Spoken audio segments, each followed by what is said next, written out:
in the cloud. All right, take two. All right, today we're going to talk about funnels, and just want to make sure that I get the chat where I can see it, get everybody, no gray boxes over anything. All right. Okay. So we're going to talk about three types of leads and one simple funnel today. Most of you know about funnels, you know about leads. I'm going to try and break it down in a little bit different way for you and give you some clarity. And do any of you have funnels that are up and running right now? Okay. All right. So hopefully this won't be a redundant for anyone, but uh, two of the biggest issues in marketing online is lack of strategy and not getting your target audience right. So people go into online marketing and they essentially like shoot in the dark with no idea who their audience is or how to be relevant to that audience. You guys have seen this with the people that you bring into MGL when they start marketing, creating their connector messages. They just start blasting anybody to go into a group and they really don't, identify that. You know better. But the process that you're about to go through here with me is something you can apply. It's a proven strategy. Use it in your online marketing efforts to ensure that you make the most of your efforts. Your message gets to the right people at the right place and the right time without taking forever to implement. This is really something that you can put together in a few days following this simple format. So the process is really how to plan, build, and launch an effective lead generation funnel to bring in a steady stream of qualified leads and turn strangers into potential customers quickly. And I'm going to show you the steps that you need to really master this. You won't master it right out of the gate. Maybe some of you will, but this process is something that once you implement it and get it and start to tweak it, the sky is the limit. So there's different types of leads. All right, we're going to call them sidewalk, slow lane, and fast lane, just for purposes of distinction, right? So you've got people that are just like on the street. You got folks that are cruising on the sidewalk. You got folks that are in the slow lane. You got folks that are just driving like maniacs, right? So traditionally, we try to go after the fast lane leads, the hot leads.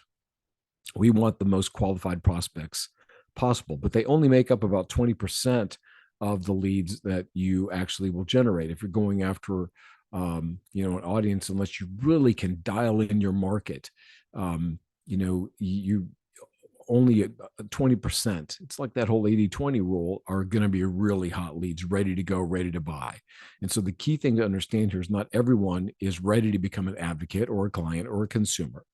So those other 80%, they need to be nurtured. They need to be given an experience, a chance to get to know who you are and what you can offer them. Now, sometimes that can happen relatively quickly, but whoever's in that 80%, if they don't start out as a fast lane lead, they need to have some type of nurturing, some type of experience before we can move them up. So in order to do that, we need to understand, who's on the sidewalk, who's in the slow lane, and who's in the fast lane. So the sidewalk or slow lane, fast lane idea comes from this concept that, people have different mindsets and different priorities, right? So though these terms just correspond to those different mindsets, and we understand the different types of leads that are out there, we can speak to each one differently, effectively increasing our conversion rates and ascending them up, the ladder. And we can access more of the untapped business that lies out there, where we got the right person waiting for the right tools. And, you're the right person, you've got the right tools. Let's attract the right people. So let's go ahead and break down each one of these. So the sidewalk leads are problem-oriented people. They are potential customers who aren't yet aware that they even have a problem, right? They may not even realize they have a problem. Some of them, once they realize they have a problem, they step up the scale to slow lane and fast lane leads. But typically your sidewalk leads, there's somebody coming along and maybe they see something you're doing and it's interesting to them, but they don't really realize, um, you know, exactly what's going on. Or if they do feel like they have a problem, they may not think it's such a big deal, right? Their problem is still kind of a whisper. They don't really know why they need your services, but they're in a problem oriented mindset. Now, these people, to really effectively engage with them, you need to offer them something that's low obligation. So, requires nothing more than 2 to 5 minutes of their time. A free offer or a lead magnet that won't require a lot from them in return. This is the best way to go after these folks. And then I'm going to cover, some details about how to create those. We'll just go over the three types first. In the slow lane, these are people that are aware that they have a problem and they're looking for information on how to solve it. So they're potential customers who are aware that they have problems and they're looking for a logical solution. And because of their awareness, they're willing to give up more time looking for a solution. So you can offer them something that's a medium obligation. A medium obligation lead magnet requires more time and attention than a sidewalk lead. So if we're going 2 to 5 minutes, we could step it up to, 5, 10, 15 minutes, maybe a half an hour, depending on what your market is and what the topic is. And then our fast lane leads, these are the people that are ready to work with you right now. They know they have a real problem and they react with emotion. They make conditional choices based on time, price, what the requirements are. And so if you can adequately identify and pinpoint their problem, you can create huge conversion rates with them. And we've talked about this before, right? Really knowing your market. So how do you create these marketing experiences for the different people? So in order to speak to 100% of potential customers you encounter, you need to create different experiences for the different lanes. People don't want to be buried in information, right? They don't really care about your emails or your blog posts. What they do care about is the experiences that those things provide for them, right? Think about it. If you get an email from somebody, or if there's someone that you follow online, you're not necessarily going, "Oh, geez, Susie posted another blog. I'm so excited." Unless every time Susie posts a blog, there's something that you read or something that you get, and it's like, there's an experience when you're reading this. So that's what we're trying to do here, is to remember we're not just creating content for the sake of content. That's SEO and search engine and all that stuff. What we're doing here is we're trying to create an experience for these people. So it has to be relevant to each person. And if we create marketing experiences for each of these lanes, then we become ultra relevant to them. So, if we know that we can truly provide value, we can help guide them through each of the lanes until they get to the point of being a customer or, even an advocate. So, again, it's what Dan Kennedy taught me a long time ago. It's the right message to the right market at the right time. That's what we're going for here. So remember, experiences is what we're trying to create here. Okay, so let's break down the individual steps to creating a sidewalk funnel for lead generation. And you may be thinking, okay, well, why a sidewalk funnel? Why not just build all three funnels? Well, because the main reason is if you've never created a funnel, you can create a sidewalk funnel and you can prove to yourself that you can get leads into your sidewalk funnel inexpensively. Then it becomes proof of concept. It shows you that the model works. It also allows you to easily adapt for the slow and the fast lanes. And, quite honestly, once you get this up and running, it lights a fire underneath you. You see leads coming in and you know that they have pain, even if they don't yet, and you can nurture them into customers. So I'm going to start with the sidewalk because there's different levels of experience of those of you watching this, and I want to make sure that we hit all the bases. But for those of you that already understand the sidewalk leads, this is very easy to modify for either one of the other lanes.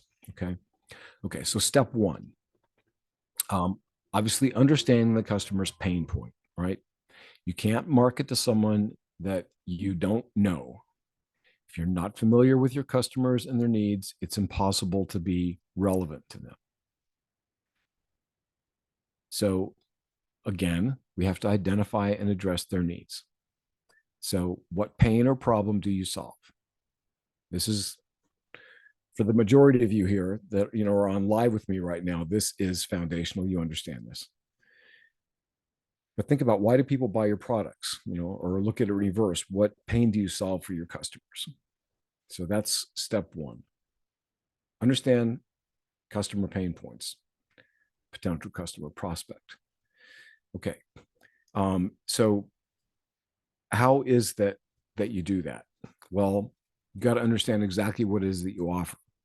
And I'm going to put this to you in a way that I don't think I've done in the past, but you want to target your marketing toward people that have pain, right?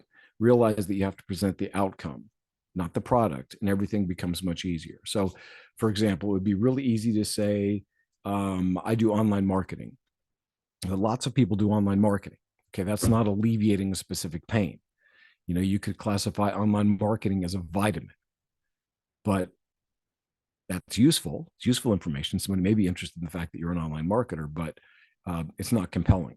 But if you say you provide entrepreneurs or stay-at-home moms who want to leave their 9-to-5 jobs, or entrepreneurs who make between $50,000 and $100,000, a way to build their business to 7 figures and fulfill their dreams in 6 months, that's entirely different. So then you're relieving a pain, how to make business more successful. And that's a painkiller. So what I want you to remember from this step one is offer a painkiller, not a vitamin. Okay. Vitamins help your immune system. If you break your freaking leg, a vitamin C isn't going to give you any relief, right? You're going to want a Demerol or whatever they give you now. But painkillers, that's what we're going after. So think about your business and what pain you're trying to alleviate, and forget about specific products or services for a moment and just think about the outcomes. What do you do for your customers? And build a painkiller, not a vitamin. Okay. Step two. So creating relevant pain content. This is an important point to remember. Okay. The person in the sidewalk may not even realize that they have a specific pain. So your relevant content should be more educational in nature and not a sales piece. So a great example is an article with valuable information or some tips that address pain points without pitching your product or service. Okay. And so, there's guidelines to creating this kind of content.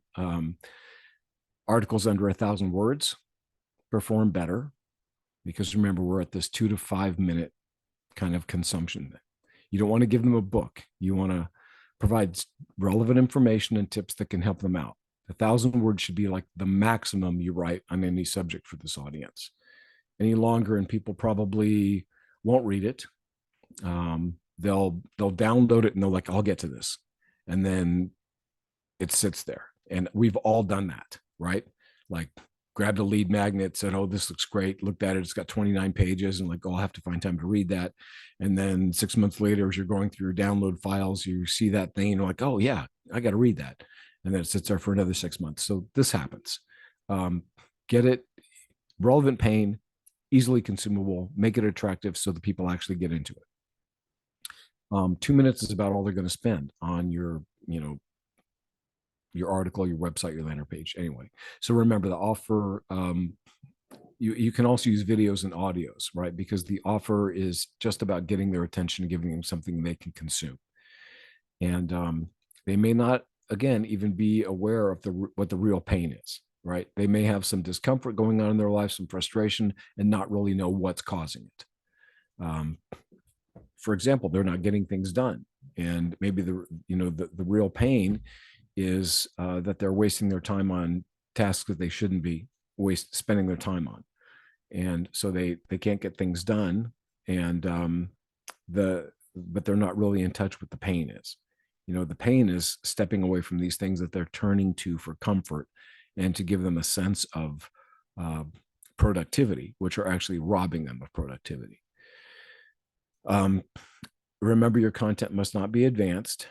and it has to be actionable. So these are really the four things to keep in mind. 1,000 words, use other mediums, um, don't make it advanced, and make it actionable. Give them something they can do immediately to alleviate their pain.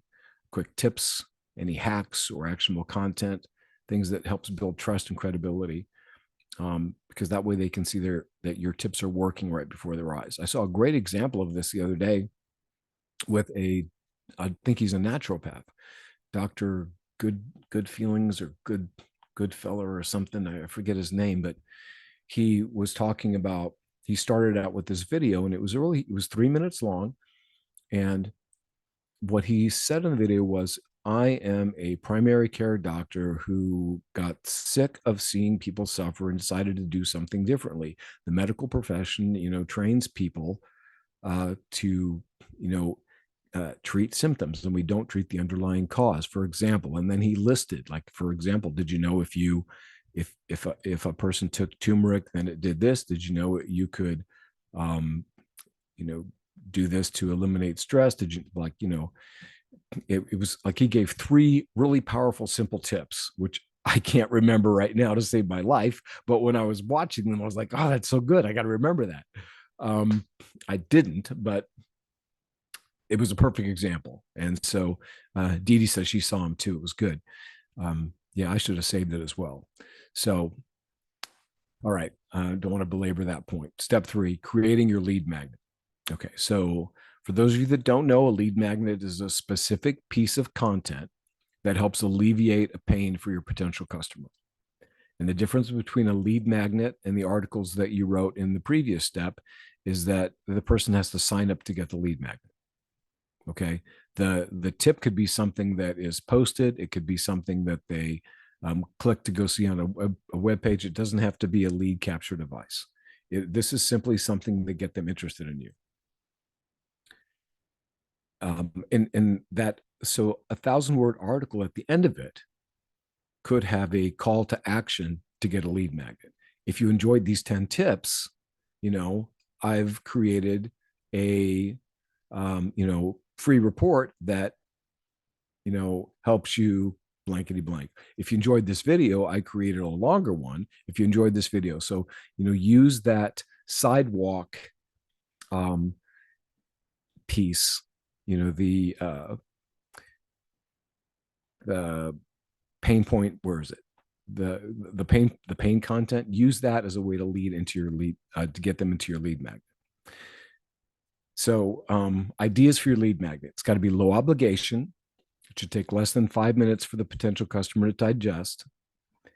It must explain some, and remember, right here, we're going for sidewalk people, so that's why the commitment time is still low.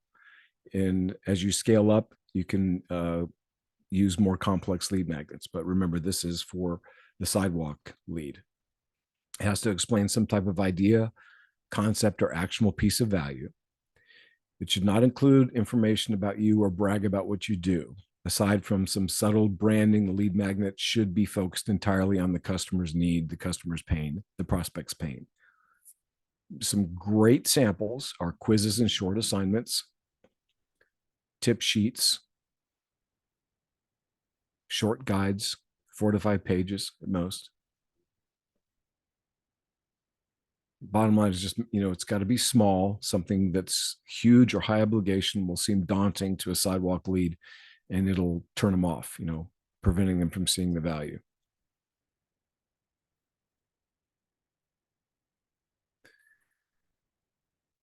Okay, so step 4 is presenting your offer. You want to create effective landing pages. Now, landing pages are not small websites.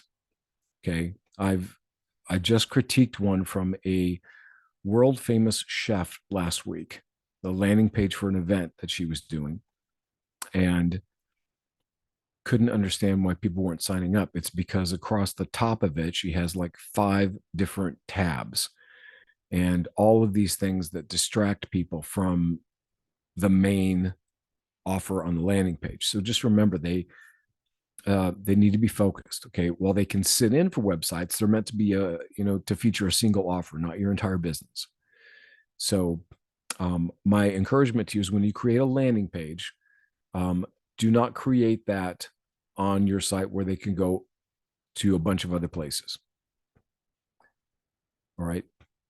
Overcomplicated pages with too much social proof or huge about sections that takes away from the single purpose of the landing page and it dilutes your offer. The entire point of a sidewalk landing page is that you have to, and I'll use the word sell, a painkiller in less than 7 seconds. Okay. So you got 7 seconds to get them to take this thing. It has to be focused. So here's how do you keep it in 7 seconds? Present the painkiller in the title and the subtitle. All right. Suffering with psoriasis, you know, these three simple steps that you can do in 2 minutes before bed can change, can fix that for you. All right. That describes the painkiller quickly.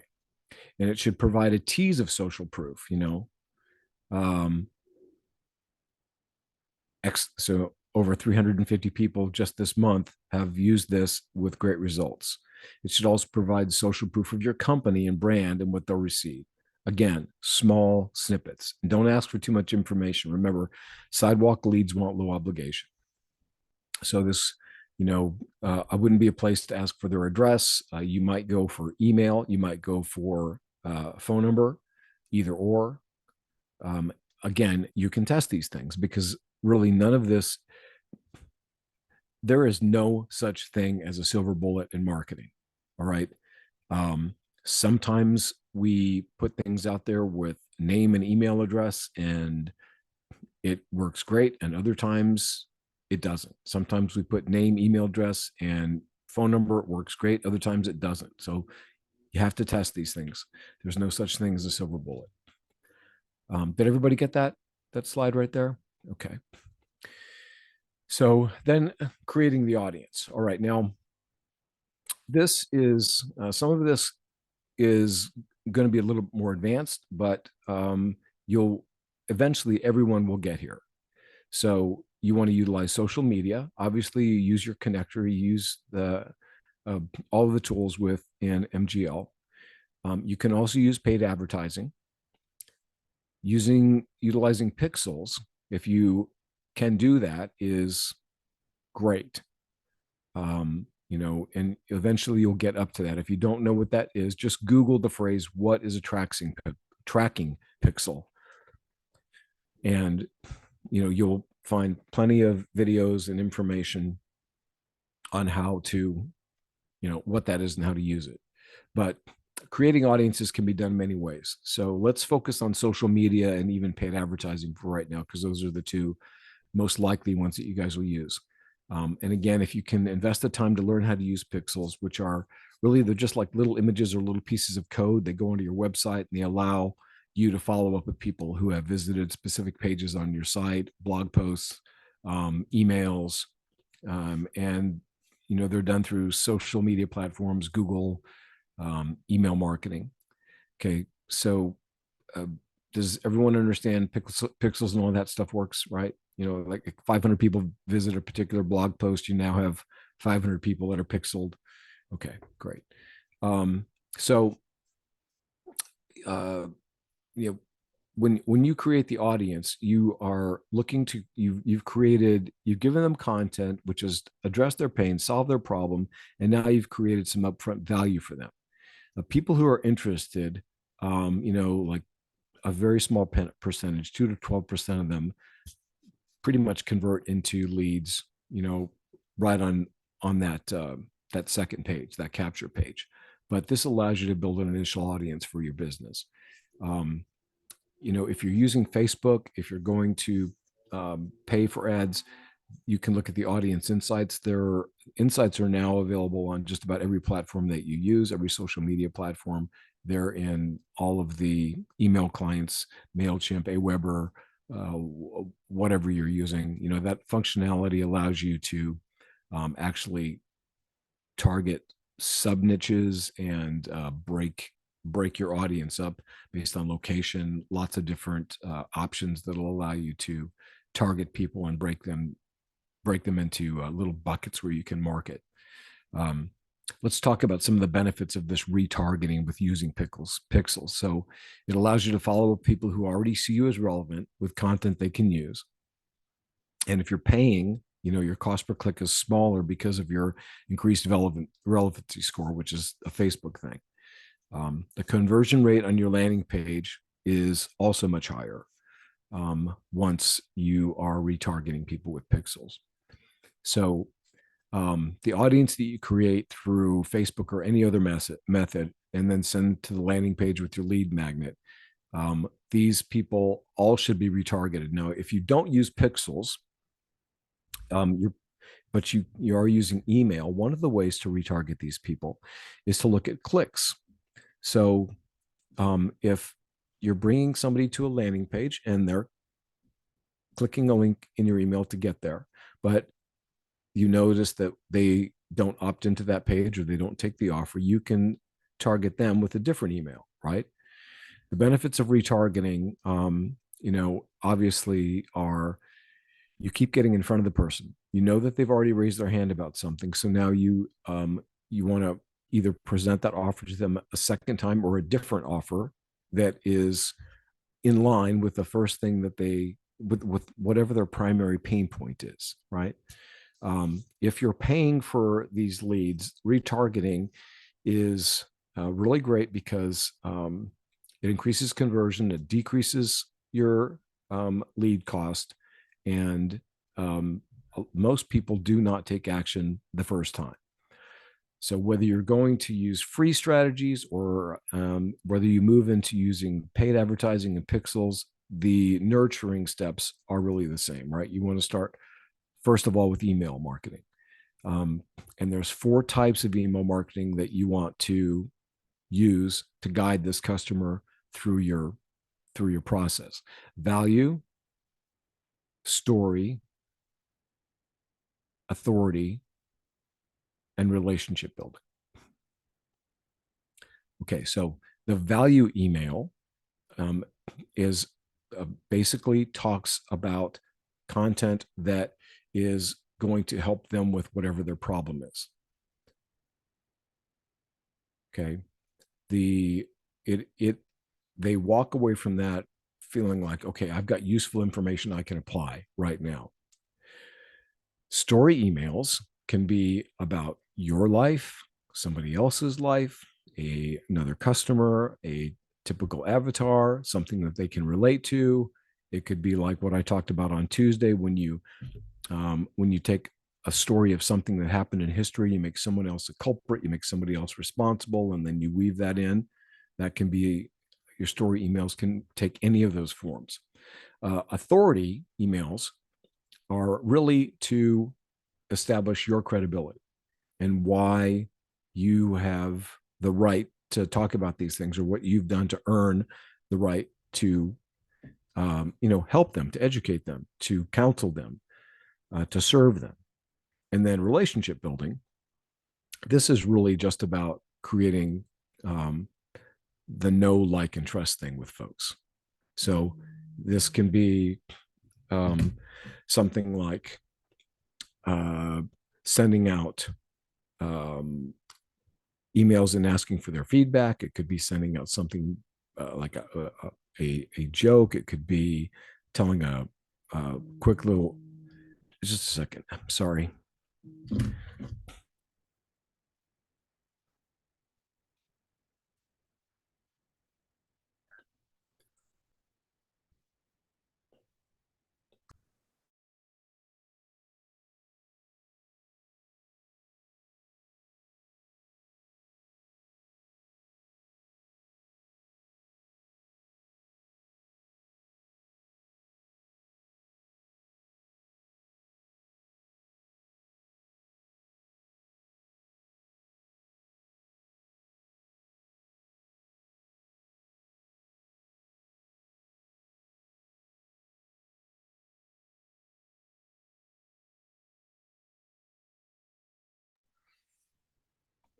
Sorry about that, you guys.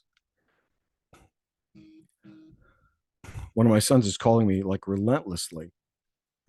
And, I'm like answering it going, is this a emergency? Nope. Um, I want to show you guys something that I was doing here. Can you see this Chat GPT screen? Yeah. Okay. So I want to show you something that I did today. It was really fantastic. I took a transcript of Wait, I can only see part of the screen. you can? Okay. I'll tell you what, let me finish. Let me go back to the presentation. I'll go back and I'll show you the Chat GPT thing later because this is pretty cool. You guys can use it. Um, I think the reason that I have did that is because I've got the share screen in a section of the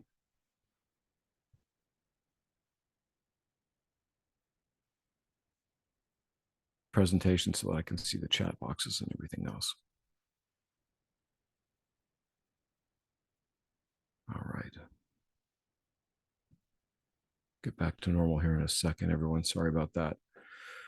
Um, okay.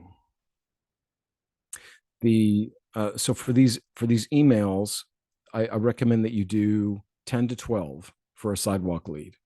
And this can be over a period of probably 14 to 28 days. I wouldn't cram them all in to a 7-day period. You can try this and test this, but typically 14 to 28 days using different types. The value, story, authority, and relationship building is a great way to nurture those relationships. And then you want to optimize your marketing. So once your funnel's up and running, now this is where you start optimizing. And an important thing to remember here is you can't expect great conversion, or even if you're advertising, to get great costs from the first day. If that happens, man, awesome. But any process like this takes time and it takes tweaking in order to get the most out of it. So, if you're just starting with paid advertising, I would start with a small budget. You could do $5 a day for a month, or whatever you can afford. But you want to start small, see what your results are, and test and tweak things. You might revise your ads once a week, or try a new layout of your landing page another week. The only thing that I suggest is change one thing at a time. If you change all of your ads and you change all of your all of your landing page copy, and then suddenly things explode, you don't really know what caused it. Was it the ad? Was it the headline change that you made? What was it? Change one thing at a time and test that. That is really the best way to identify what's working um, and what's not working. And so maybe, for example, with the emails, if you look at that email 4 is not being opened, then try using a different subject line and see what effect that has, right? If you're getting emails that are being opened, but the links aren't being clicked, try different phraseology around the links, or maybe the link is too far down in the email. Try moving it up higher at the top of the email so it's something that is seen quicker. This really, to optimize your campaign on this sidewalk funnel, really shouldn't take you more than about an hour a week, maybe even less. But if you do it consistently, you'll start to see differences in your campaign as it becomes more and more refined, and your conversion costs, will start to shrink.